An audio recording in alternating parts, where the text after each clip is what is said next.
Hello दोस्तों, आज एक मोटिवेशनल स्टोरी लाए हैं जो कि आपके जीवन में कर्म और धर्म में अंतर बताएगी, आपके जीवन में लक्ष्य बताएगी, आपके जीवन में कैसे कर्म करना चाहिए। आप इस स्टोरी को एक बार सुन लीजिए, आपका दिलो और जान धड़कने लगेगी। तो कर्म आप जिस तरह कीजिएगा उस तरह आपको फल मिलेगा, क्योंकि आप अपने कभी सोचा है कि मेरे इस मानवीय जीवन में अस्तित्व है। जब हम इस दुनिया में आए हैं तो एक ना एक दिन मुझे मरना ही होगा, क्योंकि ईश्वर ने जो आपको शरीर दिया है उसको तो एक दिन मरना होगा।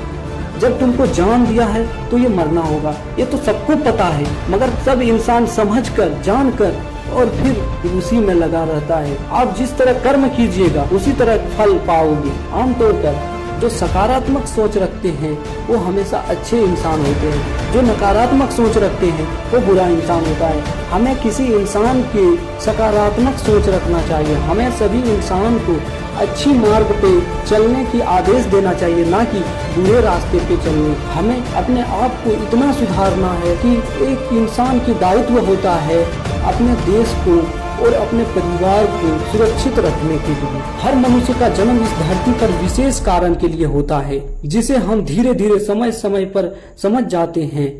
कई लोग अपने मानवीय जीवन को सत्य नहीं समझ पाते हैं, क्योंकि वे हमेशा नकारात्मक सोच ही रखते हैं। अतः नकारात्मक और सकारात्मक सोच यहाँ तक है कि वही सकारात्मक सोच हमेशा एक नया अवसर लाती है। आइए हम इस जीवन के सत्य की कहानी के द्वारा समझाने की कोशिश करते हैं।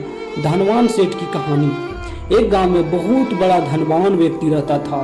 लोग उसे सेठ धनी राम कह के पुकारते थे। उस सेठ के पास प्रचुर मात्रा में धन संपत्ति थी, जिसके कारण उसके सगे संबंधियां, रिश्तेदार, भाई बहन हमेशा उसके इर्द गिर्द घूमते रहते थे और अपने भाई बहन सभी को पैसे लेन देन करते थे और उसके आर्थिक मदद करते थे।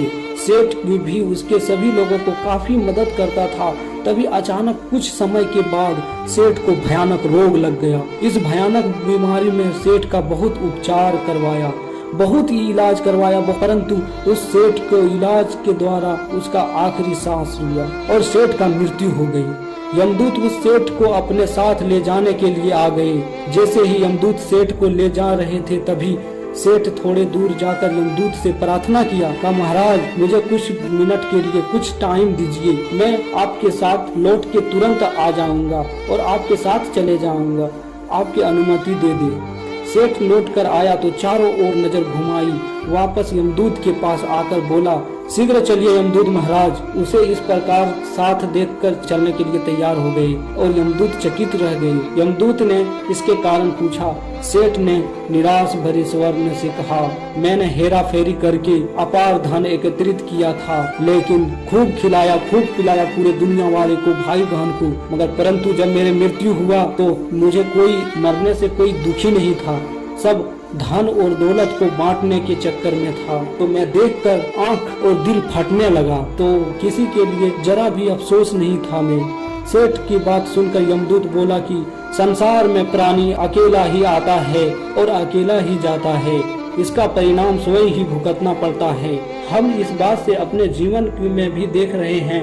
लोग जीवन के सत्य को भूलकर मानव द्वारा बनाए गए लालच, रुपये, पैसा, बुराई इत्यादि तेल दबाव के कारण अपने मानव द्वारा बनाए गए इस दुनिया में लालची होकर अपने आप को इतना रंग रंगरेलियों में बिगाड़ देते हैं, कभी अपने ईश्वर की ओर आकर्षित नहीं हो पाते हैं। जब आप भोजन ग्रहण करते हैं तो वह पेट में 4 घंटे रहते हैं। जो वस्त्र आप पहनते हैं 4 महीने तक चलते हैं, लेकिन जो ज्ञान आप हासिल करते हैं आपके अंत सांस तक रहता है और संस्कार बनाकर अपनी अगली पीढ़ी तक पहुंचाते हैं। ज्ञान सफलता करते हैं, चलते असफल बनाने के लिए हर व्यक्ति सकारात्मक तरीके से देखो, सुनो और समझो। हम जितना ज्यादा पढ़ें उतना सुने, एहसास होना चाहिए।